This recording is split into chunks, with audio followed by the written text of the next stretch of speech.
About a week ago, I was lucky enough to take a small part in the most prestigious film festival in the world, the Cannes Film Festival.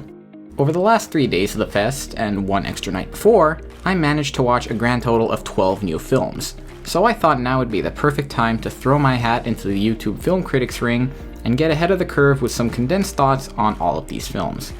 These will basically be abridged versions of my full reviews, which I wrote on Letterboxd. The link for that is always in the description, by the way. So if you don't like to read, this video is made especially for you. And I think for the sake of brevity, I'll split this series into 3 parts, one for each day of the festival. So now, without further ado, in the order that I saw these films, here is my 2022 Cannes Quest. So the first film I watched at the Cannes Film Festival was the new Claire Denis film, Stars at Noon.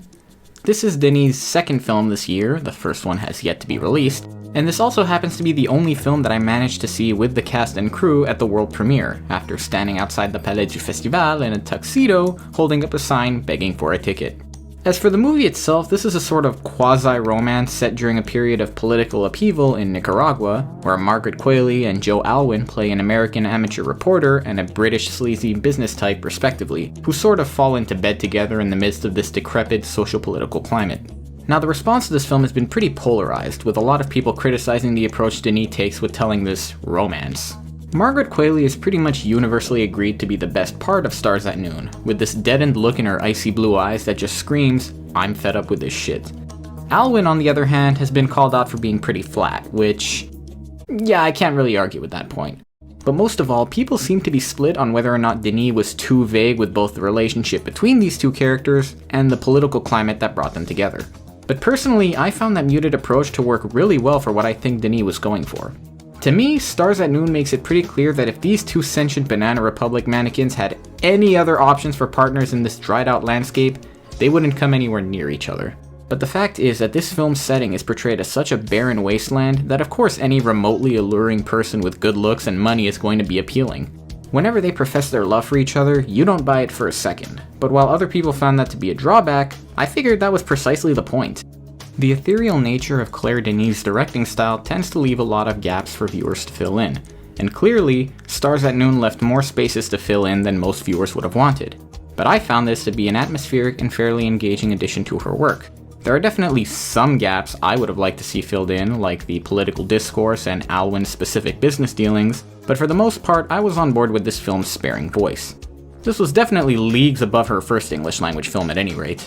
So for my money, I'm pretty confident in giving Stars at Noon a solid 7.5 out of 10. The following film I saw at Cannes was Leila's Brothers, an Iranian film from Saeed Roustayi. Now I went into this film completely blind, and I'm glad I made that choice because holy shit. This is by far the second best movie I saw at the entire festival, but we'll get into that later. This is a 2-hour and 45-minute family drama, and if that was enough to turn you away, allow me to change your mind real quick. If you like the films of Asghar Farhadi, you will eat this shit up. This story centers around a woman named Leila and, you guessed it, her brothers, who are dealing with financial hardships and hope to invest in a new shop, all the while their elder father is hoping to be named the patriarch of his extended family. From there, finances and family boil over into one of the most engaging dramas I've seen since, Farhadi's last movie, I guess. Like Farhadi, Roustayi does an incredible job of layering these character motivations and conflicts into a twisty narrative that never feels convoluted just for the sake of it. And no, I'm not just comparing this film to Farhadi because he's the only modern Iranian director that most people know. The style of Leila's Brothers just happens to fit very neatly into the social playground that Farhadi's films call home. Nearly all the siblings get significant development in this film, as does the father, but Jesus Christ does Taraneh Ali Dosti just straight up run away with this movie. The fact that Leila's Brothers left the festival empty-handed is bad enough, but Ali Dosti walking away without the Best Actress award is absolutely criminal, because she carries this entire near 3-hour movie with so much passion and exasperation. You really get a sense that this character has been putting up with so much shit all her life as the de facto backbone of this family unit. Through Ali Dosti's performance and Roustayi's writing, you really get a strong sense of the cultural dynamic at play here, both as far as family hierarchy and gender roles are concerned. And the result is absolutely phenomenal. This film is definitely not to be missed if you're lucky enough to have it play near you at any point in the near future. And I'm giving Leila's Brothers one of the easiest 9 out of 10s I could possibly offer. After Leila's Brothers, I saw what was probably the most anticipated film of the entire festival for most people, Park Chan-wook's Decision to Leave. Now this is Park's follow-up to The Handmaiden, so obviously there was an incredible amount of hype surrounding this detective film about a cop investigating and falling for a woman who may or may not have killed her husband. And I've gotta say, when it's all said and done, this is nowhere near as good as The Handmaiden. Granted, Decision to Leave is definitely on the higher end of Park's filmography, but the man who gave us these two movies isn't always going to have the easiest time reaching those same heights. As far as the narrative goes, this film does admittedly feel as if something might have been missing to make the story whole. I don't know if it was my fatigue at the time I watched the film, but I was struggling in some moments to keep the story streamlined in my head, and sometimes Park left me a bit confused. For a detective film, convolution is probably to be expected, but most of the time that comes at the cost of the film overall. Particularly here, when I found the central romance to have come about a bit too quickly to feel entirely organic. Thankfully, Decision to Leave offers some compelling, steamy performances courtesy of Park Hae-il and Tang Wei, who isn't even South Korean. But most of all, Decision to Leave belongs to its director. I'm pretty happy that I accurately predicted Park Chan-wook winning the Best Director award just moments after seeing this film because, for all of its slight narrative shortcomings, Park directs the absolute shit out of this movie. Every kooky zoom and camera angle in this film is so inspired and entertaining that I almost feel as though calling Decision to Leave style over substance wouldn't even be an insult. He definitely gave some thorough thought into the film's substance, but goddamn does the style just overpower everything else in the best way possible. So Decision to Leave may not be in the upper echelon of Park Chan-wook's work, but given my mental state at the time of watching it, I'm fully willing and eager to check this out again as soon as I can. For now, Decision to Leave gets an 8.5 out of 10.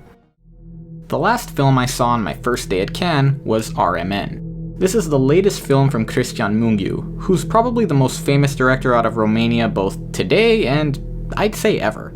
Having seen all but his first film, this man is truly a focused craftsman who puts together incredibly daring films detailing the uglier side of Romania's socio-political climate. So when R.M.N. was suddenly announced, I was incredibly hyped to see it. My hype only grew when the first reviews out of the premiere were calling this Mungiu's best film, by far, since his Palme d'Or winner 4 months, 3 weeks, and 2 days. Which, with a film like Beyond the Hills existing, is really saying something. Having now seen R.M.N., I can say with confidence, that statement is complete bullshit. R.M.N. is a great film in the same way that Mungiu's other films are all great. His subdued color palette makes for a chilling atmosphere, his long takes are both simple in composition and incredibly complex in execution, and the performances are realistic and engaging. I think the issue with R.M.N., aside from its abysmal title, is simply that, with this, we pretty much get exactly what we've gotten from Mungiu before, without much new being offered. Maybe that's most apparent because the story, about a small Transylvanian village exposing their blatant xenophobia in the wake of 3 Sri Lankan workers coming to town, is pretty broad. With Mungiu's other films, the aspects of Romanian society that he criticizes are extremely specific, which makes for these really focused stories that are incredibly tense. But here, with a topic as broad as xenophobia, with so many outside pieces, R.M.N. just feels like it's slightly lacking. Still, for such an expansive topic, Mungiu does a great job of giving as much detail as he possibly can, and centering the story about this one guy who seems totally indifferent to everything around him, while not the most compelling character arc in the traditional sense, speaks volumes in regards to how attitudes like those in this film can go unchecked. The fact that this is Mungiu's first film at Cannes to walk away from the awards ceremony empty-handed probably doesn't make for the best optics on this one, but there's still plenty to appreciate from R.M.N., even if Mungiu isn't pushing himself at all. Not the best film from the director, or even his second best, but from a pure crafts perspective, I can't see myself giving R.M.N. anything lower than an 8 out of 10. So that does it for part 1 of my 2022 Cannes Quest. Stay tuned for parts 2 and 3 where I tackle these other films. Thank you all for watching, and until next time, I'll see you when I see ya.